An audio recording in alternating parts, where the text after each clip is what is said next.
I do think that it is important every now and then. You got to put a little fear in a man's heart. Your partner is the most important choice that you will make. It will determine your happiness. It will determine your success. It is of my belief that we are the superior creatures.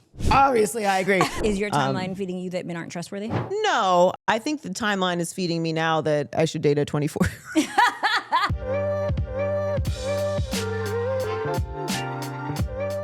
Hey guys, welcome to Too Personal, another episode. Thanks so much for joining us. I'm Joy Taylor. Hope you are having an amazing week. Really appreciate you coming to hang out. I'm so excited to talk to Spicy Mari. She is a relationship expert and a matchmaker and has lots of interesting opinions on men and dating and finding love. So really excited to talk to her. She has her own podcast and she is also a Netflix star as well. So hope you'll stick around for that. And of course, we'll get to Never Too Personal later on in the show. If you haven't already subscribed, make sure you hit subscribe. And here's my rant for today. I thought this was a very, very interesting topic, and it harkened me back to my high school days. And it taps into something that I have a lot of strong feelings about, which is obviously women's reproductive rights and women in general. But this came across my timeline. It's very interesting. For the first time in history, more women in their 40s are having children than teenagers. More women in their 40s are having children than teenagers. From 1990 to 2023, the teen birth rate has fallen by 73% nationally, while births among women 40 and older have surged by 193%. Now, why is that interesting to anyone? Why is that interesting to me? Well, when I was in high school, getting pregnant and being a teen mom was a very, very big deal. I remember there being several girls in my high school that were pregnant. It was a whole situation. Sometimes they would leave school and not come back. Obviously, we know the financial repercussions of having a child at that young age, the advancements in conversations around sexual education, the availability of contraceptives, the conversations that we're having with our children about sexual health. All of those things have played an incredible role in dropping this. This is a long-term play, obviously, to educate not just young women, but also young men on the consequences of having a child too young, of being a teen parent, how that affects your ability to make money, how that affects your ability to put a roof over this child's head, to feed them, to have them be educated.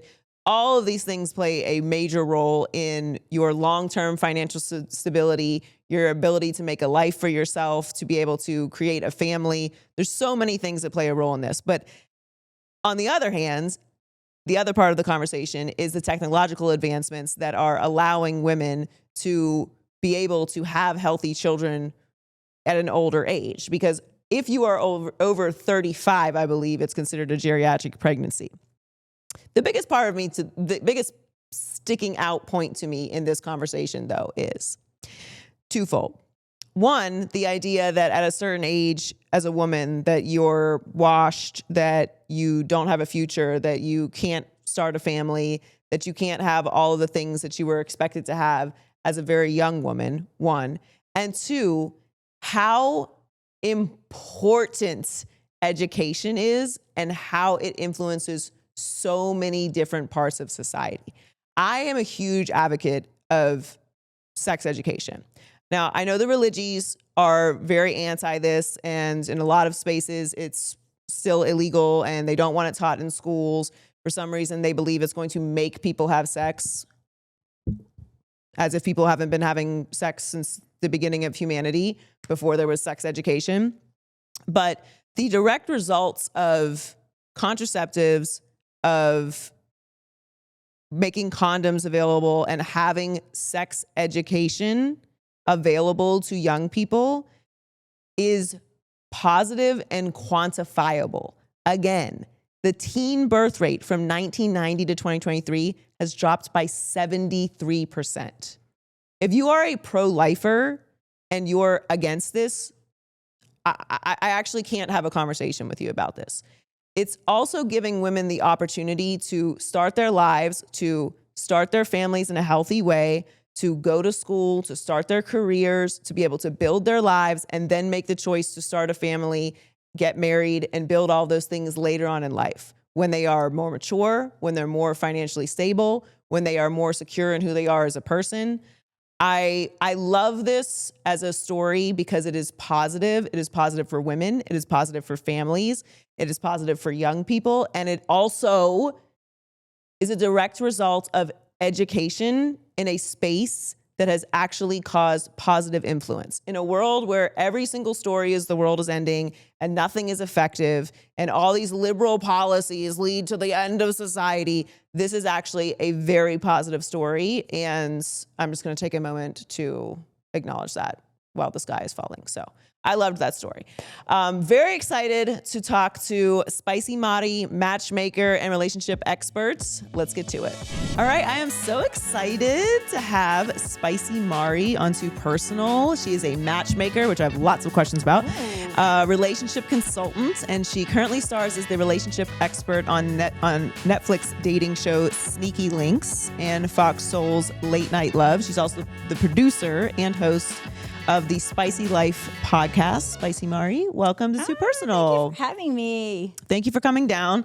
Okay, so let's get to it. We always get a lot of pushback when talking relationships on the internet because it's like, which I don't get, because I think relationships, particularly interpersonal relationships, are something that everyone deals with. Like, I think that's why they trend so much as conversations. That's why the shows do so well, because this is something that everyone can relate to on one level or another. We might not all have the same experiences, but we all are in some way or another looking for love or failing at love or succeeding at love or some variation of that.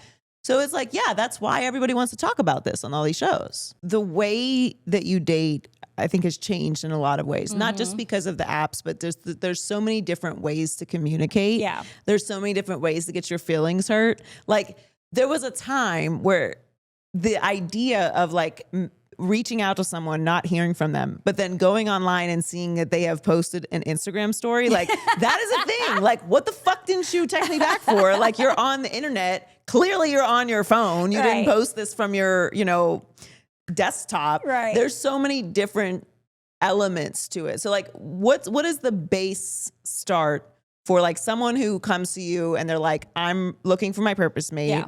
I've been in like good relationships, bad relationships. It's like, I'm ready to start dating seriously. I'm done with situationships. I'm done with out of their hoe phase? They're out of their hoe phase. They're like, this is the serious, and I guess we're obviously talking about women because men's hoe phase is, Men got to be out of the hoe phase too. Yes. I don't let any of my clients, men or women, Like being a hoe phase? sleep with anybody during my program. You can, okay. All right. So let's start with step one of the program. So you cannot sleep with anybody. You're not sleeping with anybody. No sex. Okay. For 90 days. Okay. Okay. Because I need... Now, see, when I said 6 months, everyone was on my head like I was being crazy. Okay, 90 days. I think I'm going that's to get appropriate. you a boyfriend before 6 months. So you can have sex before 6 months. Okay. So the way that my program works is you come in, you're ready for your purpose mate, so you think. And then I essentially am starting with an assessment, right? Think of my spicy assessment as I break down self, passion, intimacy, communication, and learning to say yes. Those are the 5 ingredients that you need. Okay, one more time. Self, Okay. passion, intimacy, communication, and learning to say yes. What is the say yes part? Yes is you sacrificing limiting beliefs Okay. and learning the art of negotiation with the man. Okay. And if you're a man coming in, then it's with the woman. Okay. But that is what is standing in your way that is no longer serving you. What old ideologies, what are the old belief systems that you have about relationships that we need to get rid of because it's cock blocking us. So self, passion, intimacy, communication, and learning to say yes. I give you an assessment so I can see where you score in spicy. Okay. Your spicy score. Your spicy score. I love this. Okay. Then I'm like, okay, this is where I need to give you the most tough love. So for 90 days, we have weekly coaching sessions. I'm all throughout your phone. You cannot communicate with the opposite sex without me. Because I have to reprogram everything that you have downloaded, that you think, that you believe, that your parents have taught you or did not teach you. And we got to start from scratch. So it feels kind of like babysitting in the beginning because you can't communicate without being held accountable to raising your vibration to healthy communication habits. So I know what you're used to saying, but this is what the male ear needs to hear. I know what you would like to have happen, but this is how we frame it in order to get what we want. So it is a little bit of a game that everyone. I wouldn't call it a game. I would call it psychology. Yeah. Yeah. It is understanding human behavior. It is understanding the male psyche. And the reason why I say male so much is because majority of the people who come to me are women. And then I do have my men who are like, okay, help me out. Men operate very differently than women. Right. I can tell a man, these are the steps that I need you to take throughout this program. This is how you get your purpose mate. And they will go A to Z without any complaints. It's very focused. Just give me the answers and I will get there. What do you think from the male clients that you have, or the experiences that you and conversations that you have with men and women, what are the two, for men and women, the biggest things that stick out? Because you're talking about communication. I feel like anxious attachment is something that a lot of women deal with. Yeah, for sure. I mean, this is not my area of expertise, but when you were saying healthy communication habits, right? Sometimes we're like, okay, you didn't text us back in 2 minutes. What are you doing? What is the thing that you run into the most with women as the issue or the block in communicating with men, and what is it for men? I think for both, we're dealing with trust. Lack of trust. Neither trust the other. Okay. But the difference is men are very results goal oriented. So that's why I was saying it's quicker when it comes to the steps. I can be like, okay, this is how you plug in the trust formula. And they're like, okay, execute. With my women, it's like, but is this authentic? How does it feel to me? So there's an emotional journey that comes with it to helping them reestablish trust. Because 10 people before they got to me or they decided to sign up for my services have already destroyed them. They grew up in a household that destroyed them. Then they fell in love with people that destroyed them. And so now they're like, okay, help me find my purpose mate. And I'm like, oh, you now want me to unravel all the damage that you've been doing, that your family's been doing, that your ancestors have been doing. Yeah. And I'm here for it. But we have to be realistic about what that looks like. So it doesn't just look like you coming in and you're like, help me find my purpose mate. It looks like after the assessment, we're doing essentially a SWOT analysis, right? What are your strengths, weaknesses, and opportunities for growth? And what are the threats if you don't as a person in relationship? What does your future look like if we don't start tackling those areas for growth? So after we're doing the weekly coaching sessions, I'm redoing your dating profile. I am helping you communicate more effectively with men. You mentioned anxious attachment style. It may look like you not texting back immediately, not because we're playing a game, but because I need you to frame this in a way that he can digest. A lot of us are very much like, well, I just want to go with what I feel. Well, what you feel may not be actually the appropriate emotion to get what you want. Yeah, I'm hearing all this and I'm like, do people get resistant to this process because it doesn't feel romantic? You know what feels romantic? You planning your wedding day. You know what feels romantic? You getting down the aisle. You know what feels romantic? You having little babies that I helped you achieve. That feels so romantic. You achieving your every heart desire. That was what feels romantic. And we have to kind of romance is an illusion, right?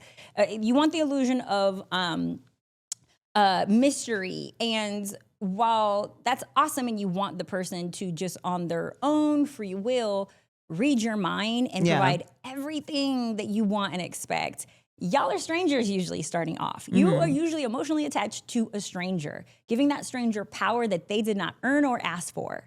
And so that is where I have to be like, pump the brakes. We cannot go off of what feels organic. We have to go off of what is smart. And that does sound crazy to people. Mari, so much. Okay, we have to go back. Okay. Well, because I think for women, I'll just speak for women my age. I'm 38. So for younger women who are in their early 20s or something, maybe there's probably a different game plan for this. But I feel like there comes a point where it's you reach exhaustion. And it's not even that you believe that all men are the same. Because I do not. Like, I don't think that all men cheat. I don't think that all men are broke. I don't think that all men are lames. Like, I don't think all men are weak. I think there's lots of all of these piles and they're all very loud. So to your point, you click on the algorithm and it like starts to spiral that that's the only thing that's out there. But I also am very much aware that like there's an outside. Like there's your phone and then there's a whole world once you pick your chin up of people who are not habitually online, who do not know what's going on TikTok. Like there are people, human beings out there living their lives. But there does come a point of exhaustion for dating. For sure. Dating burnout. Yeah. And it's like, so how do you, like a program like yours is a job. Like it's a real investment in yourself. Like what you're asking is a lot. Yeah. How do you gear up once you've reached like that exhaustion point? Well, I think that you have to really look at what is it that I want? What do I have to offer? And am I willing to invest what it takes to get it? If you are someone who is not willing to invest what it takes to get it, then you don't deserve it. Because you will invest in everything. If you're like, okay, I want to lose 10 pounds, I'm gonna hire a personal trainer. If I want to go on vacation, I'm gonna make sure that I book that airline. If I want to go back to school, I'm gonna make sure that I enroll in this class. If I want this jobby job, I'm gonna tell all my friends that I'm looking for this new employment, at this new company. But when it comes to relationship, it's like, I don't really know if it's worth it. What? It is the best and most important investment that you will ever make. Your partner is the most important choice that you will make. Literally. Like it will determine your happiness. It will determine your success. It will determine your health in a lot of ways.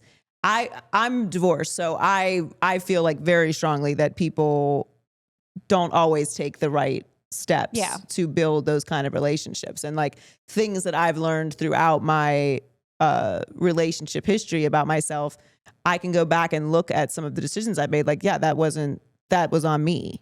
Like, not entirely, but like if you don't take accountability for why things don't go the way that you want them to, then you're just bound to repeat it. But like, let's even measure where you're at right now, right? So when my clients come in for a consultation, I'm like, okay, on a scale of 1 to 10, 10 being the happiest and most satisfied, what would you score your relationships with your friends? 10. Okay. Scale of 1 to 10. What would you score your relationship with your health? 10.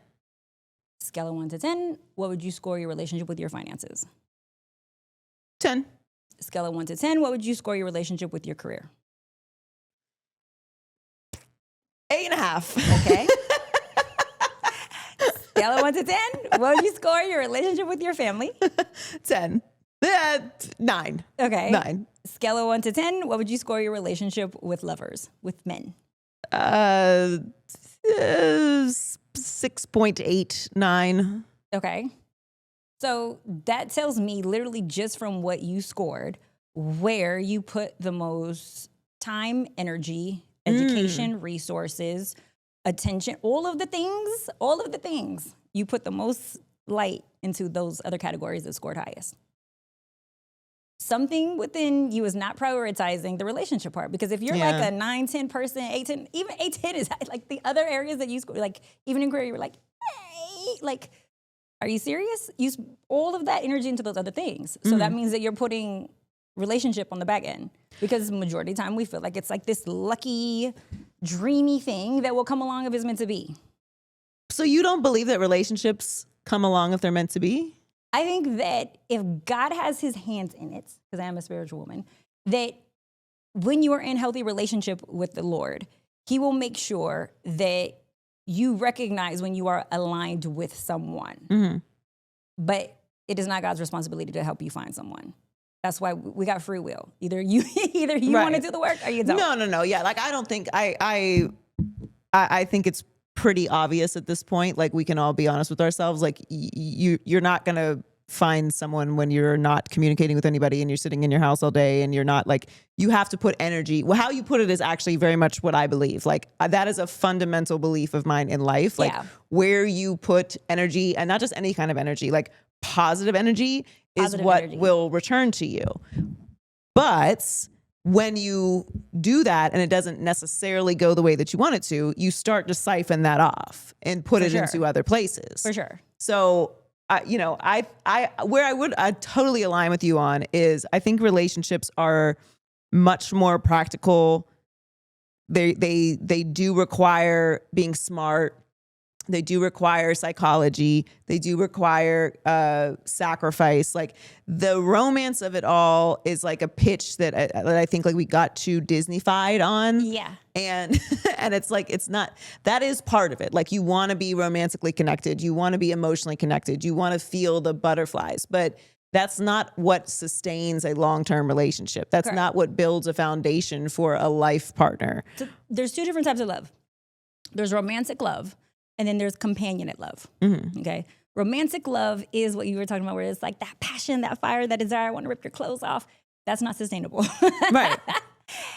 Companionate love is the one where you guys have similar shared values. You guys have similar interests. You guys have similar relationship goals. You guys are aligned, and the relationship has more fairness. Both of you guys have feelings, and you respect each other's emotions.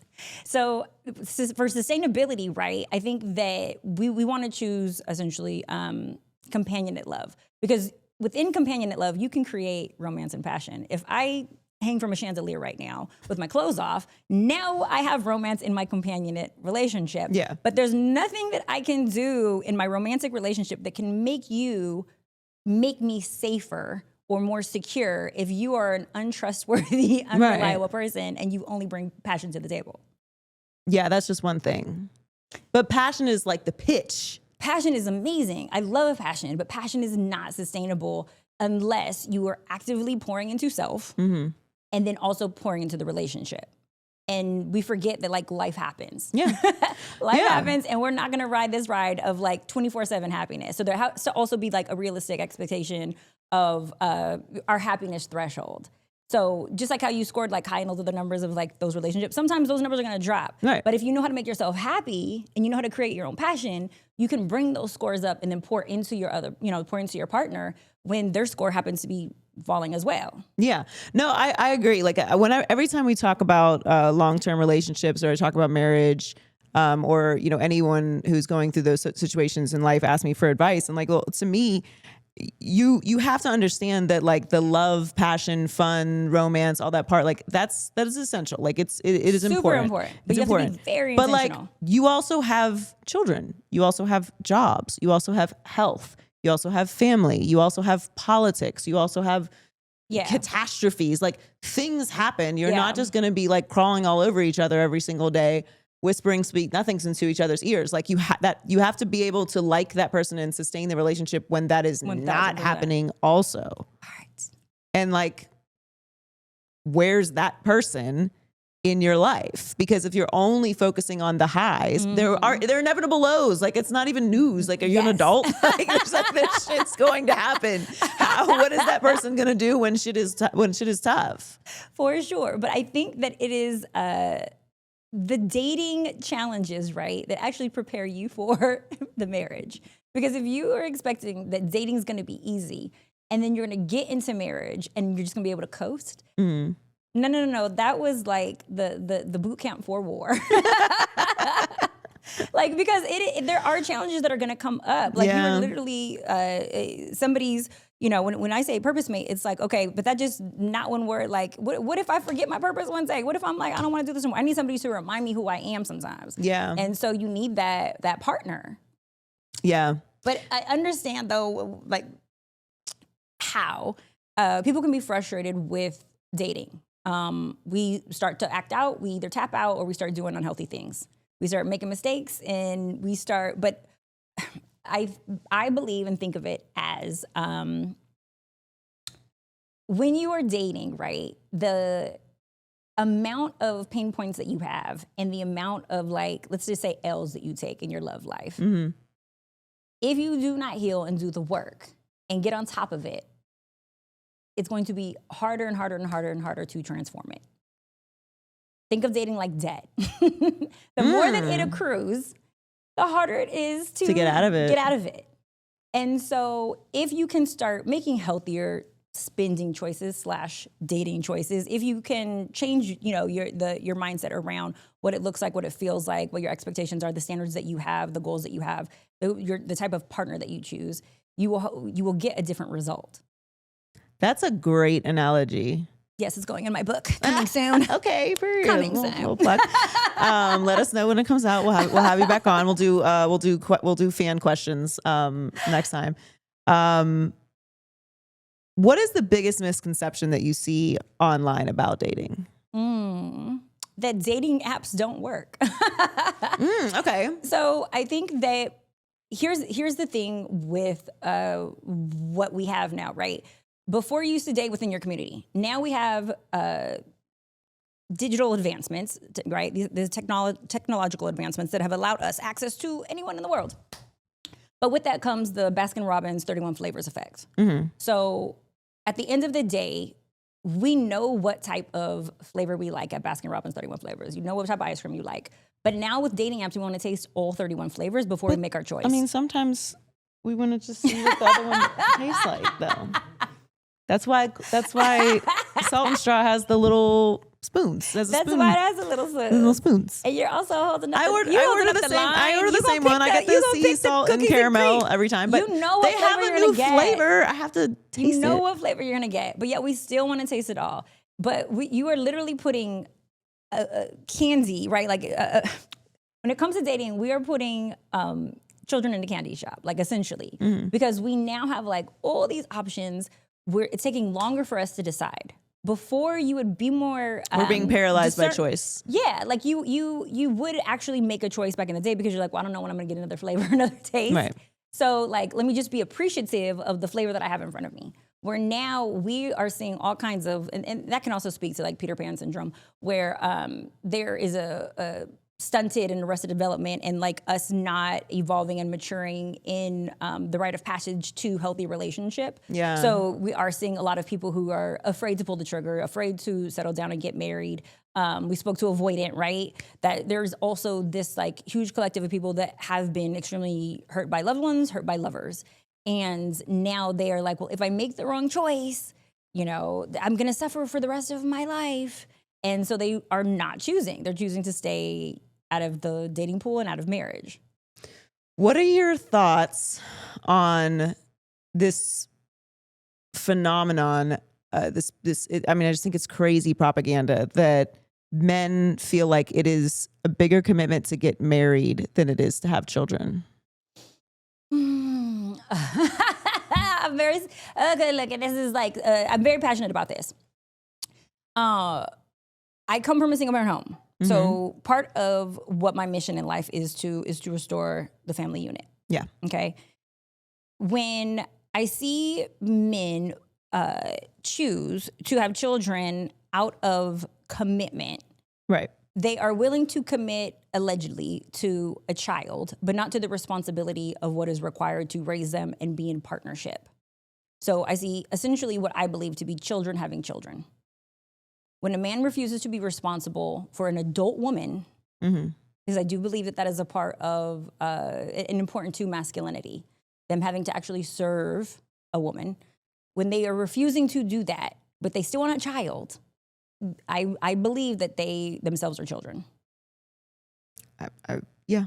I mean, I think it's crazy. Obviously, like there are situations, people have children, things happen, got it. But I have this conversation all the time because I just don't, I've been married. I don't have children. I have a massive family. I have 14 nieces and nephews. I've seen it all. I just believe that having a child is the biggest thing you can do. And it is a massive, if you plan on being a parent, like if you're just making kids, like, okay, then that's obviously we're not talking to you. But this idea that it is like more of a commitment to marry a person than it is another adult, right? Than it is to make a human being. Right. Like who put this propaganda out into the streets? It's not true. You are a parent. Like you have made a person. That is a much bigger commitment than getting married. I would agree with that. Now being a parent, I'm like, oh crap, how did my mother do this? Yeah. It is, and And here's the thing. I think that what makes it challenging, because I do work with a lot of single mothers that are like, okay, I had a kid with somebody who I shouldn't have had a kid with. Now help me find love. Right. But one of the things that I notice is within them, which I really empathize with, is they want all the same things for their child that a married wife wants for her children as well. Okay? So in partnership, remember how I said purpose mate, we hold each other accountable. Yeah. So I will hold a mirror up to things that my husband needs to improve on, and he will do the same, vice versa. I will let him know, hey, our child needs this, and he will try to provide whatever it is that I'm asking. Part of him listening and pushing through maybe his lack of desire is his love for me. Mm-hmm. It's not enough for him to just love our child. He just met that kid. Okay. Right. my child is benefiting from the credit that I built into Right. this man. So he will listen, because men can be stubborn, men can feel like they know their own way. And he will listen though, because he trusts me, because he loves me, and he wants to see us do well. Part of the problem though, when you are dealing with a single parent home, is that you are trying to also convince a man or a partner to oblige your wishes of what you want for your child. But that man barely even likes you. That man actually can't stand you. Oftentimes that man sees you as a punishment for something that he maybe deeply regrets. And I'm not saying that everybody regrets their offspring, but I am saying that there is a large population of what we're seeing now of people who did not feel prepared to be a parent and are still not stepping up to the plate with responsibility. And you still have a mother who naturally wants her child to get the attention that they deserve, the resources that they deserve, the father that they deserve, the dedication that they deserve, the learning lessons that they deserve, the male role model that they deserve. And because that person oftentimes can't get along with you, and this is even for divorcees, if the partner can't get along with you, they're less inclined to come around. They're less inclined and less incentivized to listen to you. Yeah. There's resentment there. Mm-hmm. Whether it's from what you guys maybe even experienced in partnership, or as the mother of their child. And it's extremely unfortunate, because I know that mom, I know what she wants. And so part of the time she's coming to me because she didn't know how to speak to him to begin with. She didn't know how to guide that man to begin with. She didn't know how to motivate that man to begin with. She didn't know how to assess if they were equally yoked, if they had the same values. She didn't know. What's the responsibility of the man in that space?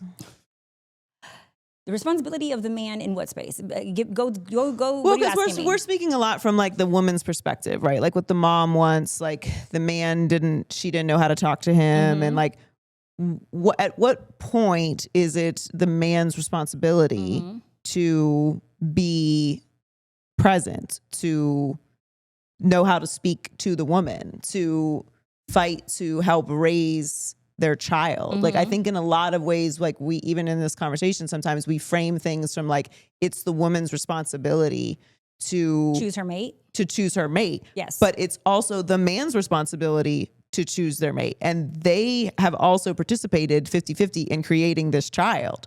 But so often we frame it as, oh, it's a single mom. It's the mom's responsibility to try and make it work with the father so that their child, it's their child, not the mom's child. It's their child. Correct. So when is it the man's turn to meet the woman where she's at? That's a beautiful question. And fight through? Here's the challenging part. I love us as women. It is of my belief that we are the superior creatures. Okay. I'm obviously I agree, but I'm gonna go here with you because I want to ask the question when we're done. Come obviously, on this journey I agree. with me. Okay. Yeah. But unfortunately, we're born into this world having to, in order to get along with the men who we want, making them feel like they are the superior creatures. Right.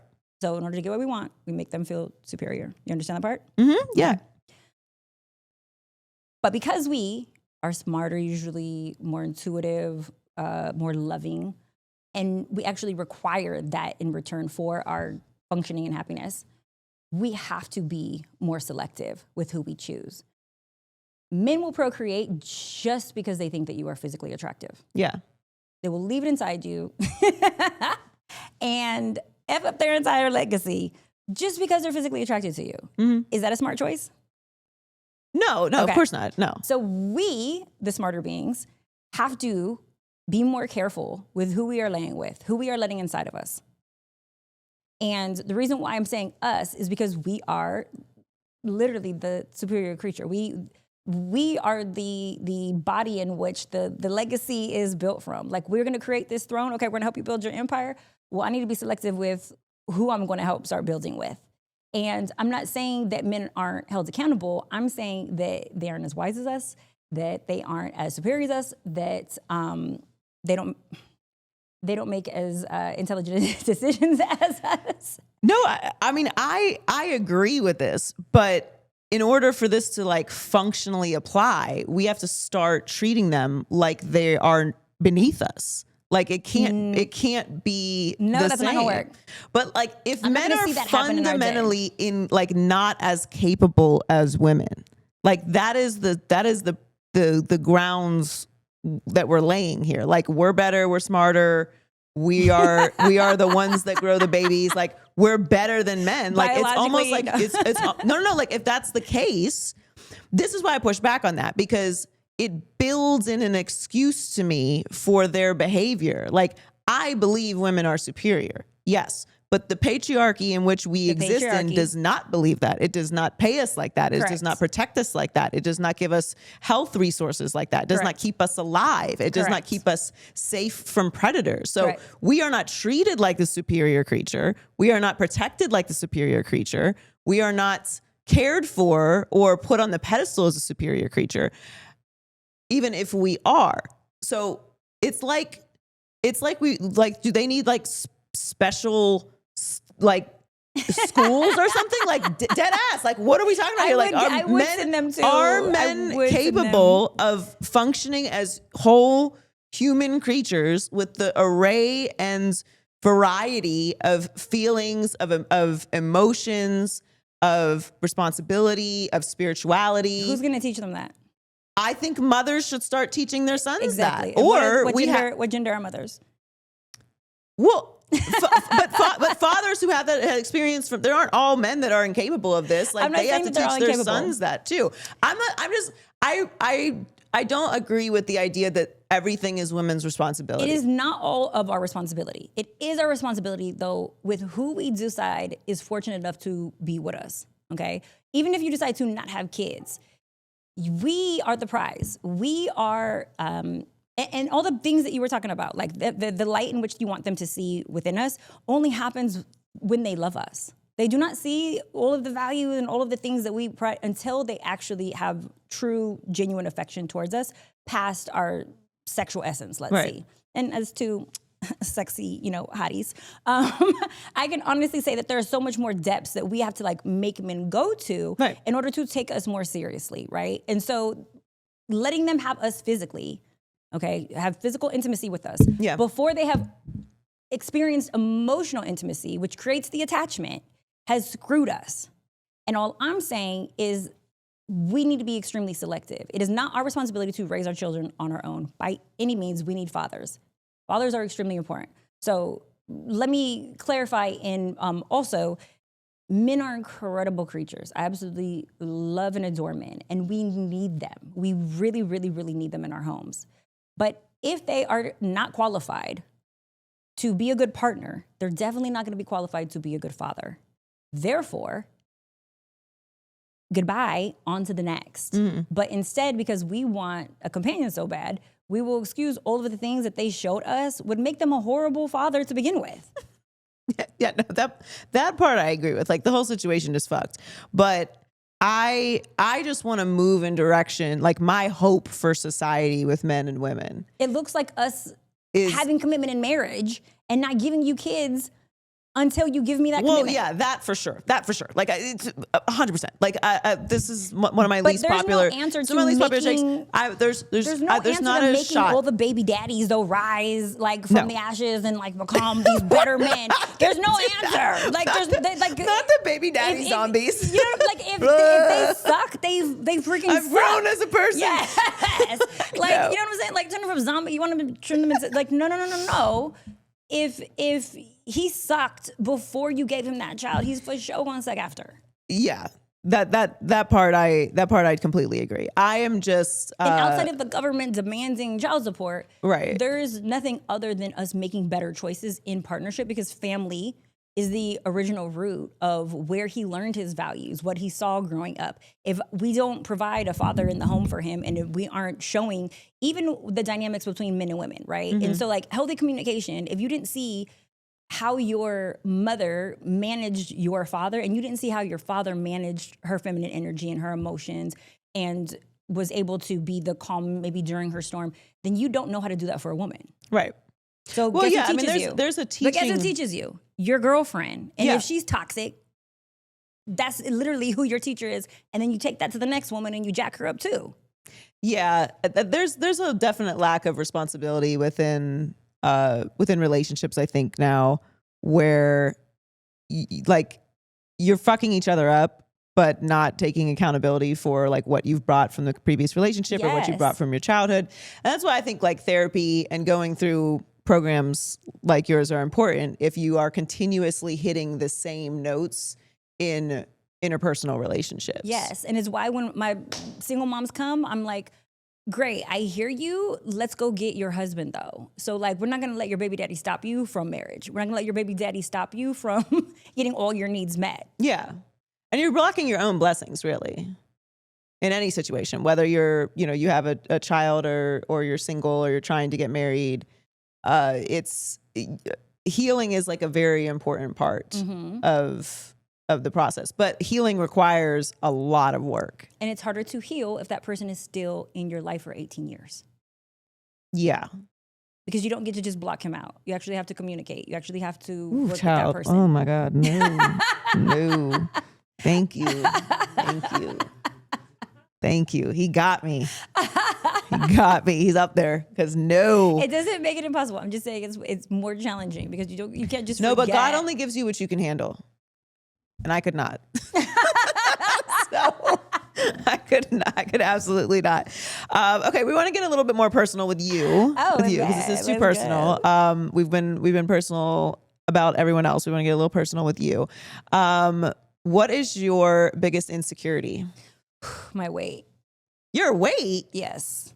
That was the wrong response. I'm sorry. That was insensitive. An easy one. That was insensitive. I'm also going to answer these with you. So, okay. What your weight is, just so you know, you look amazing. Thank you. I appreciate that. Okay, so you should not have that insecurity. Thank but I you. respect that is your insecurity because that was the incorrect body response. image dysmorphia over here. I was a chubby little girl, like super, super chubby. Well, not anymore. Still battle with my weight like every single day. No, that's like it's a real thing. If body dysmorphia is like really difficult to navigate for all of us. We look at ourselves too much. Yeah. Like we're like on our phones looking at our pictures, our films. I'm like, I think my eye is lower than that. Like it's too much. My biggest insecurity is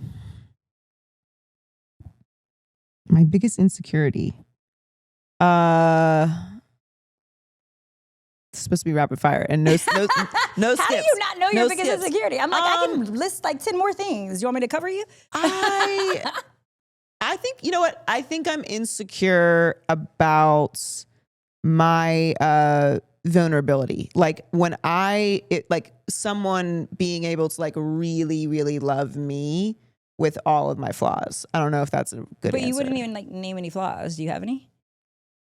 Name a flaw.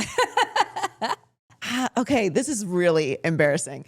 Okay, insecurity. I am insecure. Are we making stuff up now? No, I'm like trying to think. Like, I obviously have insecurities. Like, I'm not that insecure about my body, so I wouldn't. But that's okay. Do you have a mental? Do you have a something that's going on in your life? Like, what would an insecurity be? We can't even name. How are you gonna rapid fire me? I swear to God, I'm not stunting. I know. I'm doing a really bad job at this, and I can't skip because that's not the rules. You cannot skip. You have to answer. What is your biggest insecurity? I'm insecure about. This feels like Mean Girls, and we're looking in the mirror. I know. And she doesn't have anything to say about herself. This is crazy. I did not prepare for this one. I'm insecure about. Give me a real one so we can tackle it. Yeah. Is it something that you don't want to say? No, I'm trying to think. There's just none. No, I definitely have insecurity sometimes. You know what? I'm insecure about. What am I insecure about? Oh my God. Okay, so let me tell you how this would affect you in relationships and dating. While you're literally in the midst of like trying to get vulnerability from me by me answering. No, I'm trying to be. I swear to God, Mari, I'm trying to be breaking the barrier. You are literally putting a wall up to vulnerability right now and to intimacy occurring because it's an interactive experience. So I just shared, right, something that you're going to have to be cognizant of for the rest of our lives. I'm insecure about my past. There we go. What happened in your past? Well, we'd have to do a whole nother podcast about that. I'm insecure about my past decisions. I'm insecure about my past decisions. In dating, in life, in friendships. So like the things that give me anxiety are like, that's why I said initially, like my insecurity is more like emotional. Like I don't really give myself to be insecure, like physically, like in a way that like impedes me. If like, we were on a date right now, you'd be failing. You would not get a call back. Yeah.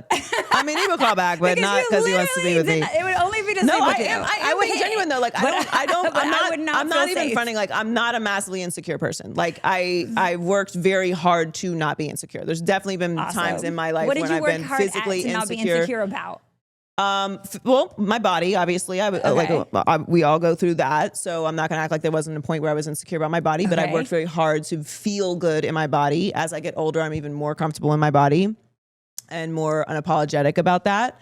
I am not insecure about my like personality or how I show up in the world. Did you used to be? For sure. Yes. Okay. But when I was younger, I felt like, you know, the need to maybe impress people or kind of meet people where they were too much. Okay. So now, people pleaser. Yeah. Okay. Yeah. And also had like severe anxious attachment or what's the other word? Fear of rejection? No, when you attach to somebody. Codependency? Codependency. Yes. Okay. It was extremely codependent. Did not have good boundaries. And my insecurity in that was that like if I spoke up for myself or if I showed up as myself, like that person, whether it was a friend or whether it was a job or whether it was an interpersonal relationship, like they wouldn't want me around if they like knew the real me. Yeah. Okay. Yeah. So I think there's still remnants of that. Like that's a work in progress. So acceptance. So we got there. Okay, we got there. We got there. Acceptance. Okay, that was. Do you believe that you're lovable? No, not really. Did you literally just describe somebody who doesn't believe that they are like truly, authentically lovable? Yeah, no, I don't think I'm like super lovable. In a relationship, in a friendship, I think I'm very lovable. As like a family member, I think I'm very lovable. But no, I don't know that I like fully feel lovable as a What's the partner. difference between the two? In the friendship, why do you think you're more accepted versus romantic relationship? I think as a friend, I'm more apt to be vulnerable. I'm more apt to be like drop everything I'm doing and like be there for someone. To take care of other people, to like protect other people. And it's not that I don't do that in relationships, but I really, like for me, the number one thing in a relationship is consistency and feeling safe.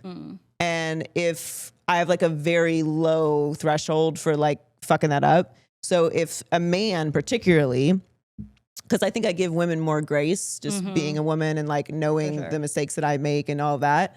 And I don't pretend to like move around the world as a man. Like I'm in masculine energy a lot because of the spaces that I'm in, but like I am not like, I'm a man. Like I'm a woman. I'm a strong woman with a lot of masculine energy, but I'm not a man. So when I interact with women, with my girlfriends, like it's a space that has natural feminine energy and Yeah. it just kind of like feels safer. So if someone does anything to make me feel unsafe, I become like very, like I'm like Guarded. ravenous and like vengeful. It like immediately puts me into like a toxic space, which I can be very toxic. I don't like to be, but like it is just my default. So when I say it's like different to be loved as a friend, like I think I'm a very lovable friend. I think I'm a very lovable like mentor. But you're vulnerable with women and not men. Yes. Do you know how to make women vulnerable? Yes. Do you know how to make men vulnerable? Yes. So you make men vulnerable, but you won't be vulnerable with them. Correct. Okay. We have derailed from the rapid fire. But we're getting personal, so that's good. Okay, advice you've given but you don't apply to yourself. Advice. I try to take all my advice. I literally try to take all my advice. That's a good question. Advice I've given.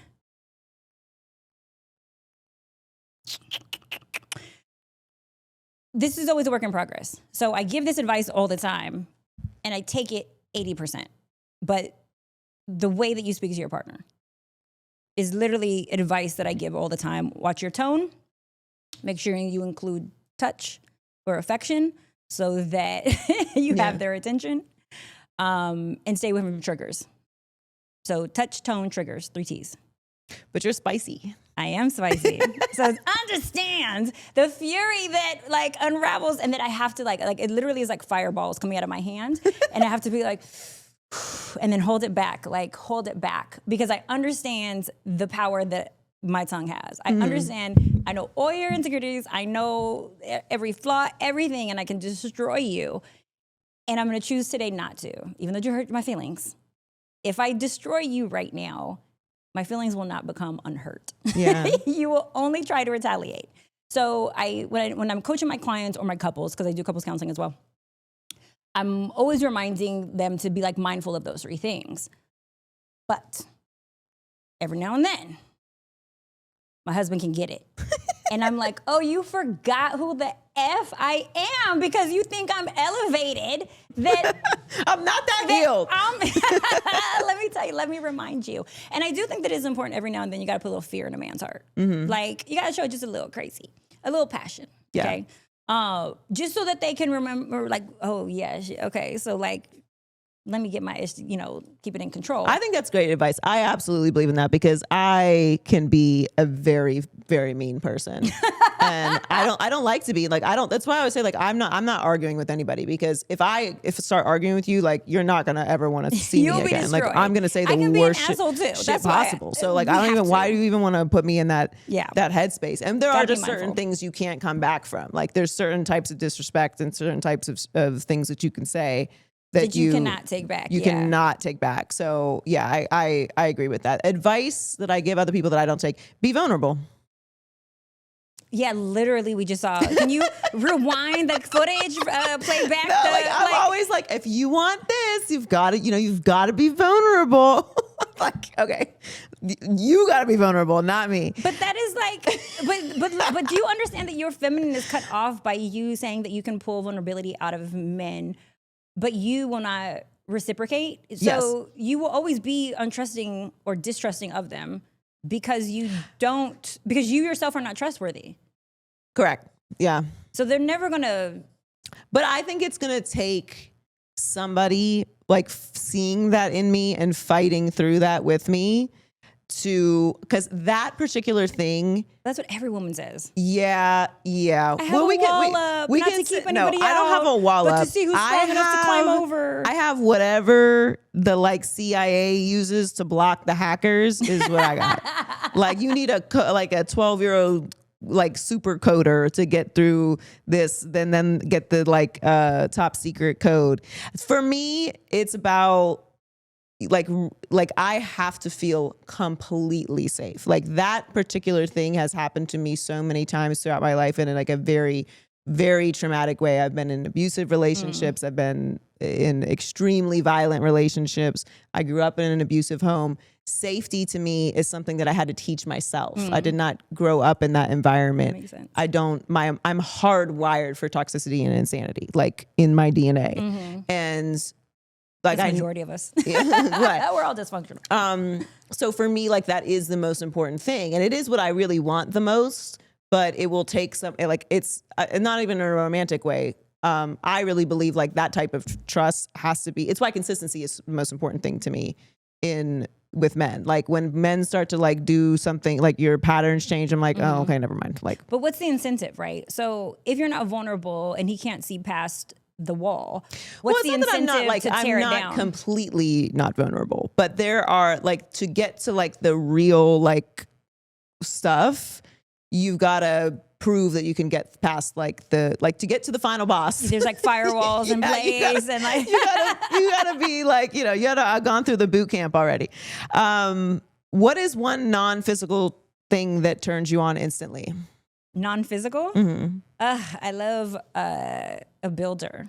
I would say a builder. I love a savior. I love a hero. I love and what I mean by that is like putting together furniture. Yes, but also like serve me. Okay. So acts of service is top on the love language. And that's from like friends, family, and my husband. I'm like, what can you do for me today? It makes me happy. Yeah. Help me.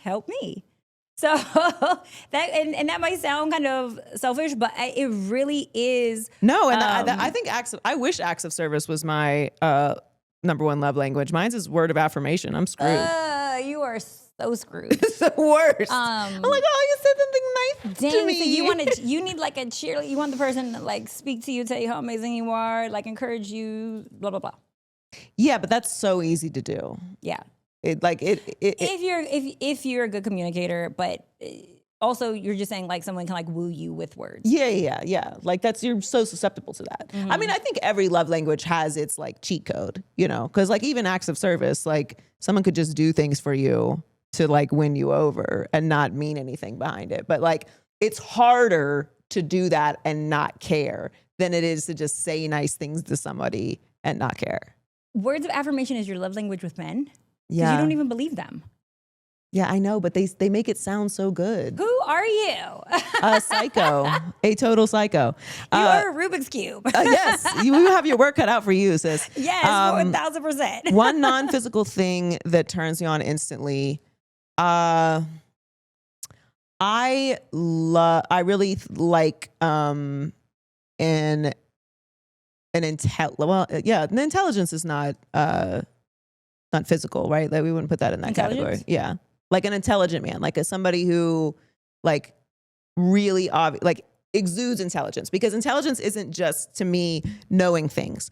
Intelligence is actually fundamentally not knowing things. So I could just like spit out a fact. No, like someone who is intelligent to me is somebody who asks a lot of questions, who is genuinely curious about the world, who is has a natural empathy for situations and things that they haven't, sympathy for things that they haven't experienced. They have the ability to learn new things. Like a lot of people think of an intelligent person as somebody who is like very educated. And yeah, I was thinking you were meaning like high IQ, but that's not what you're talking about. You're talking about like a curious person. You're just talking about curiosity. But curiosity and then applied information. Like to me, it's so easy to just know things, right? Like we have access to all this information. Like, oh, I know this fact or I know that fact. That doesn't make you intelligent. Somebody who is like actively trying to better themselves, someone who reads, like not for the sake of like looking like they read, that like an intelligent person to me is a very attractive person. Okay, so we enjoy... Also, if you smell good. Okay, so we enjoy intellectual intimacy and good smells. Well, I mean, I don't like, bad hygiene is just insane to me. I would hope. Like there's nothing scarier than a man's apartment. Like that first, or like home, like that first entrance, like, and you're like, okay, there could literally be anything behind this door. The things that I have seen, oh my God, this man once had his mattress on the floor. I was like, ain't no fucking way that you think I'm getting, like on the floor.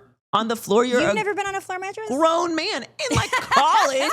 You've been on a floor mattress. Man. Come on now. I've been on a blow up air mattress. Okay? Yeah, but in college, not like a grown ass man. Like you have order a frame, a 6-inch frame that raises your bed off the floor. On the floor, of your home. You put the I get it. child, I get it. he had a beach towel. No. He still got it though, but still crazy. Crazy. So he doesn't need to then buy the frame. I did get the frame for him. I was like, this is Even better. unacceptable. Like, you must get a frame and you must get real towels. We're going to Target and getting real towels. You can't be drying your ass off with a fucking beach towel. Oh my God. Insane. Insane. Okay, but I'm not gonna lie, I've been there. I mean, listen, it happens. Final question. He had muscles. Final question. Clinical definitions out. For you personally, what does the word intimacy truly mean? I can't give you my clinical. I'm like, my version is clinical. Your feeling. What do you feel is intimacy? So that is what intimacy is. Intimacy is feeling safe and bonded through a shared experience, a mutual experience of us exchanging personal storytelling and information, positive and negative, about ourselves that we are actually afraid to reveal. If I can get you past that fear and you share with me, that is the best form of emotional intimacy. And emotional intimacy is my favorite intimacy. So that's what it is for you, is being able to like be open and honest. Honest, and sharing. So you said I can't go clinical. No, because it's what maybe you can go clinical, but like it's what it is for you. Yeah. It is us mutually sharing. So a lot of times people will feel like intimacy is, I told you a story and you listened, we just had such an intimate moment.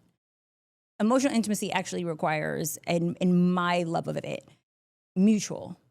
So when I was saying you broke the intimacy, like we were supposed to be ping-ponging it back and forth, right? What you did, if we were lovers, would essentially make me feel unsafe. It would be like, do I want to sign up for the challenges that are going to come with this relationship? Because she is emotionally unavailable to me. And me knowing that, is she pretty enough for me to want to continue down this road where I have to break those walls down? And it really requires for us to get intimacy there at a rapid, rate, you being involved in the process versus being resistant. Yeah. And so for me, it looks like you also having to share. So the reason why I asked you earlier too about do you get men to be vulnerable? Because it requires you to be vulnerable first. Like for true intimacy to happen, someone has to start. Majority of the time, men aren't sharing as much about how they feel. Yeah. And so usually we're the ones that like start that ball rolling. Yeah. But I talk for a living. So. Oh, for sure. Yeah. So because you ask questions, people feel like you care, even when you don't. I do care. Do you? I care. I care a little bit. You're not emotionally invested if you don't trust. Like if you don't trust, if you don't love, if you're not an intimate person, you're not emotionally invested. There's no emotional investment. There's no attachment being played. My attachment powers can't even work on you if you are blocking our intimacy from happening. And that's the problem with us even like going through sexual intimacy or just like the hookup culture, let's just say hookup culture, is we are sharing a very physical act, a very intimate act with someone without the emotional attachment. And then we're trying to go back later and be like, well, can I get you emotionally attached? And it's like, too late. No, that is what the exception and not the rule. And like Correct. we try to convince ourselves that because that happened one time with one girlfriend, that is what the standard is for that. That's not how it works.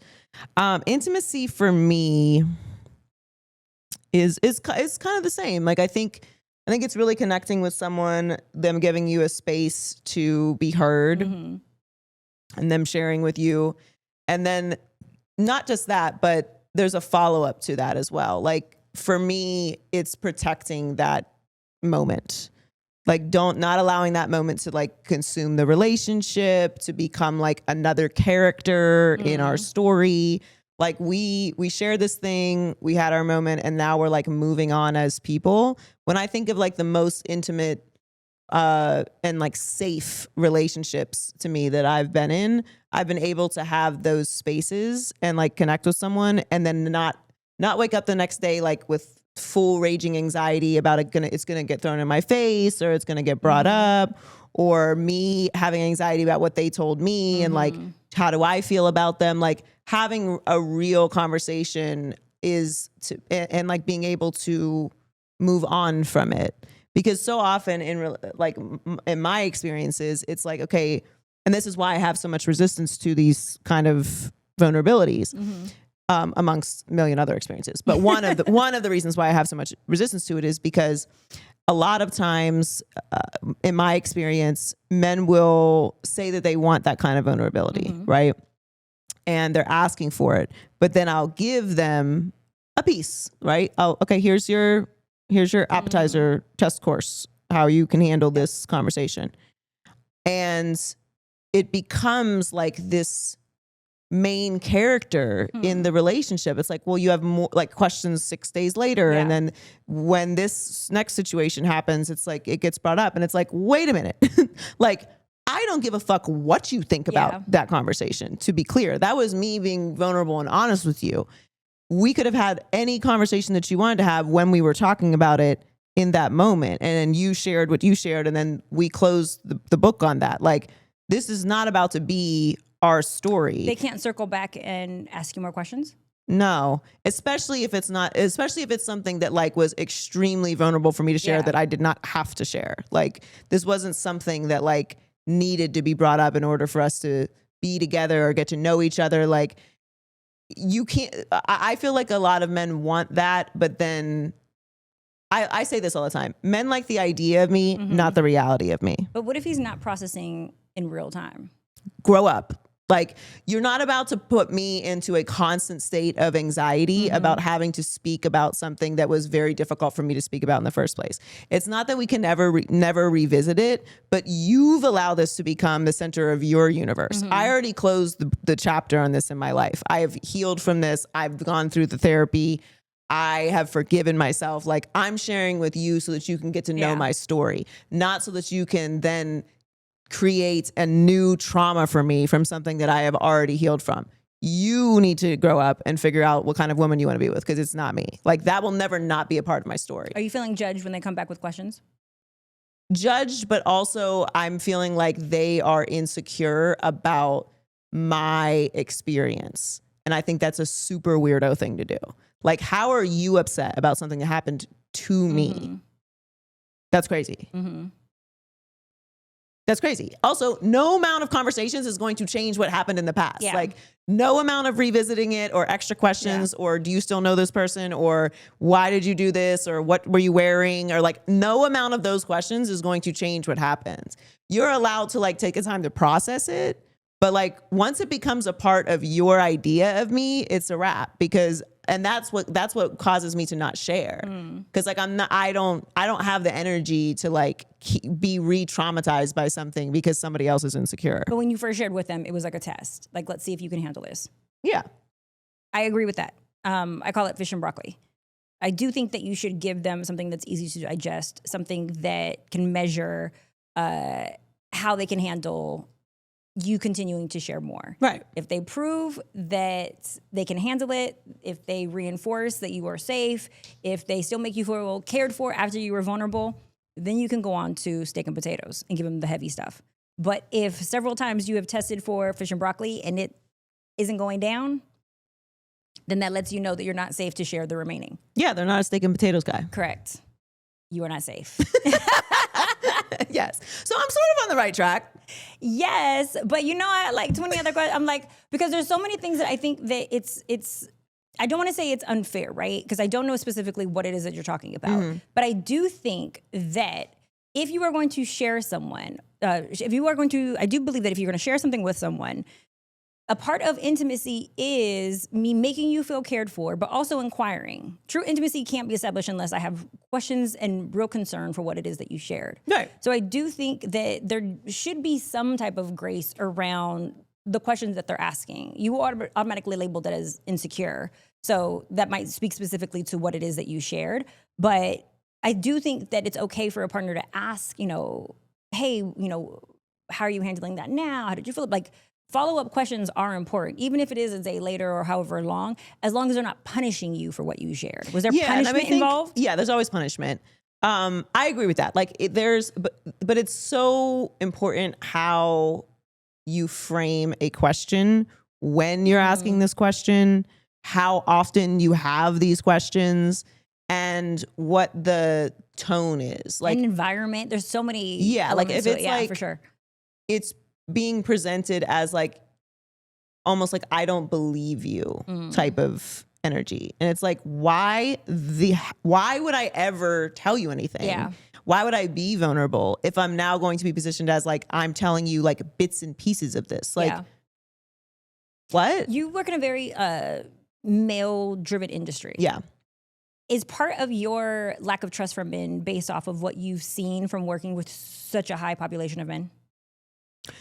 I wouldn't say that. No. I mean, I wouldn't not say that. Like, I think every environment influences you in some way. So it's not like I would unequivocally say that nothing I've seen has, influenced, like, jarred you. Of course. Like, yeah, of course.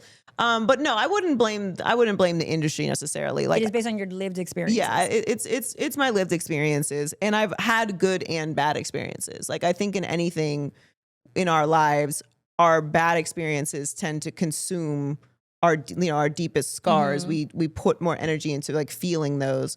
When everything is going good, we know it's inevitably going to end. When things are going bad, we feel like it's going to be forever. And I think that kind of full circle goes back to how we consume dating and this, gender war that's going on online. Like, everything feeds back into almost this self-fulfilling prophecy of things. Is your timeline feeding you that men aren't trustworthy?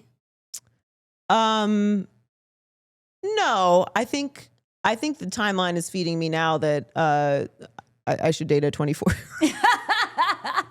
That's what my algorithm has reached on that part of the internet. No, and I don't think that men are not trustworthy. I think men have been done a great disservice by society in treating them like they are incapable, in treating them like they don't have feelings or emotions. They're not allowed to experience their feelings or emotions. They're shamed for having feelings or emotions. They're shamed for coming out and saying that they're suffering or that they need help. They're positioned as only valuable when they bring provisions, like when they are providers, and they don't have any value outside of, physical protection or money. I think that generations of people have been taught certain things because of the structure of society that we're in. Yeah. So you were taught you need to have a man because you literally needed to have a man in order to survive and have children and pay your bills. If you couldn't be a woman and have a credit card. You couldn't be a woman and start a business. Like, you literally had to have a man. A man needed to provide for a woman, or he would not get a good quality woman, because she would be going for a man that could provide. Like, there are these things that are hardwired in our grandparents and our great-grandparents, and they were passed to us, and it's all these generational curses that as society moves in different directions, we're trying to break. And there is still this, structure that doesn't necessarily always apply to modern society that we're all trying to shift with, and particularly with dating. So, do you think or believe that we need men? Yeah, absolutely. I love men. I hate that I love men so much. What do you love about them? I love how strong they are. I love their creativity. I love their resilience emotionally. I love their soft side when they need to be present for their children or their families or their spouses or partners or friends. Keep going. I love their vulnerability.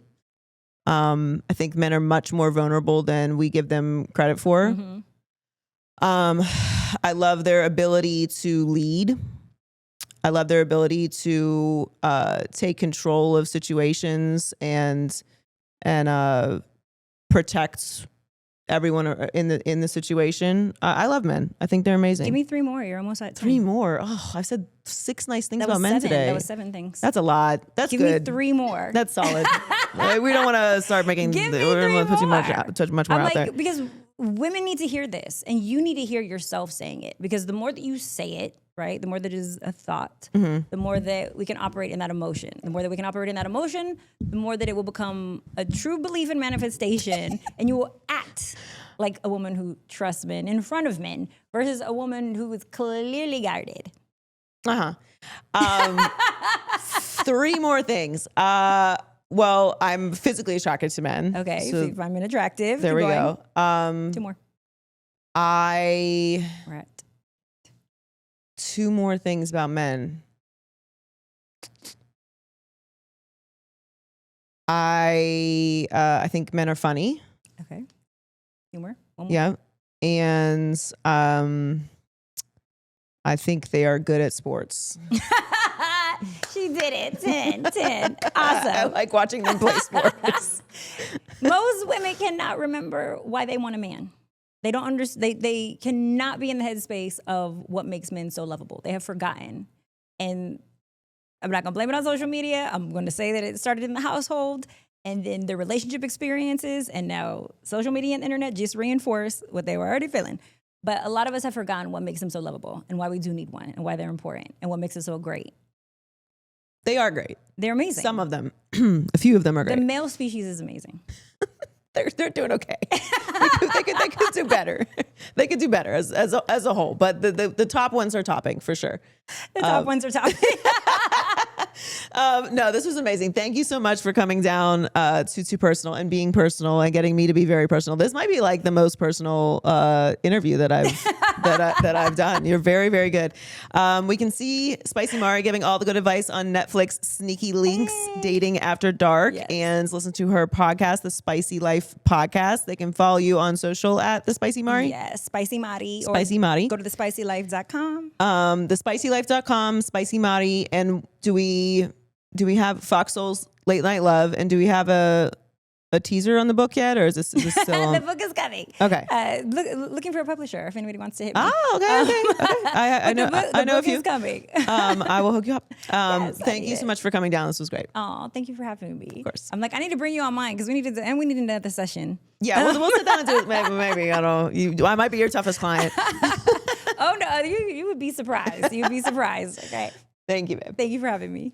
Woo, Spicy Mari got a little too personal. That might have been the most personal conversation that I've had with someone on the show yet. So make sure you go and check her out and follow her as well. It's now time for Never Too Personal. You can be a part of the show at toopersonalpodcast@gmail.com, or of course you can send us a DM at toopersonalshow. And I really love this question. What do you think of being honest with a friend you love? So part of what Spicy Mari and I were talking about was being vulnerable and why I think I'm a good friend. I think it's important to be honest with everyone that you love. But when we're talking about friendships, you have to be delicate and be aware of the person that you're dealing with. One thing that I changed in how I deal with people that are close to me in my life that I changed many years ago was once I know a person and I really feel like I know their character, I know their story, and I love them for who they are, I don't expect them to be someone else. I know people change. I know people learn. I know people grow, but I'm not going to expect this person to react or consume something I'm saying the same way that another person is. And if you really want to reach someone, you have to meet them where they are. This is a lesson that I learned very recently. I am a very direct person. I am a very aggressive person. Sometimes when I'm talking to people, I'm just being honest and direct and people think I'm yelling. They take what I'm saying very personal rather than listening to what I am saying. They take it as disrespect because I'm being so direct. Sometimes you have to add a little softer touch. Sometimes that person might need a little tough love. But being honest with your friends is very important. Sometimes that voice is the voice that they need to hear. Their family might be trying to reach them. Their partner might be trying to reach them. Their job might be falling apart. And you being the friend that comes in a space, in a way, with a voice that they can hear, knowing that you care about them is really, really important. When my friends are honest with me, even if I don't want to hear what they have to say, when they feel like they need to be honest with me about something, I listen because I know it's coming from a place of love and I know it's coming from someone who truly knows me and knows my character and knows why I'm off the path or why I'm doing what I'm doing. And they're not just telling me to change or get my shit together for the hell of it. So I think being honest with your friends is very, very important. Knowing how often to give feedback is important. You don't want to be the friend that's always telling someone about themselves. And knowing when boundaries have to be enforced. There's been times with friends where I've had to say, like, look, I'm not going there with you anymore. I will not listen to this story again. I will not hear you complain about this topic again. You do not have permission to dump on me about this thing that you refuse to change in your life anymore. And it's not because I don't want to be here for you. It's because we've reached the end of the road for advice. Like, we've reached the end of the road for this struggle. It's now on you to do something about it. And that's a form of honesty as well. But I think friendships are essential to a healthy and happy and full life. And having your friends be honest with you is definitely a big part of that. Thanks for sending in that question. Again, if you want to be a part of the show, twopersonalpodcast@gmail.com, or you can DM us at twopersonalshow. If you haven't already subscribed, hit the subscribe button, and we'll catch you next week. Thanks for hanging out.